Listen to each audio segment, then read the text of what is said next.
गत दिन में जो मैंने नवम दशम श्रेणी रे जो पिला माने पाठ पढ़ुथिले सेमानको पई पीएम पोषण योजना रे सेमानको मध्याह्न भोजन देवार व्यवस्था नथिला किंतु ए कथा को आमर माननीय मुख्यमंत्री मोहन चरण माझी गुरुत्वर सहित विचार कले जे गोटे अनुष्ठान रे 1 रु 8 पर्यंत पिला मानको पीएम पोषण योजना रे सेमानको मध्याह्न भोजन दिया जाउची किंतु सेही समय रे नवम दशम श्रेणी रो पिला माने मध्याह्न भोजन न पाई से निश्चय दुखरे रोते ये कथा को हृदयंगम कर माननीय मुख्यमंत्री एवं से सीएम पोषण योजना करा जाइछि एवं नवम दशम श्रेणी पिला माननकु भी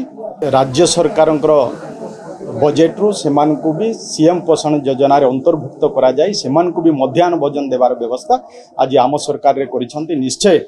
एथिरे जो माने नवम दशम श्रेणी रे जो पिला माने पाठ पढ़ुथिले से माने मध्याह्न भोजन पाइला परे निश्चय से माने खुशी अनुभव करेंगे से मो माननीय मुख्यमंत्री को बहुत बहुत धन्यवाद ज्ञापन करूँ।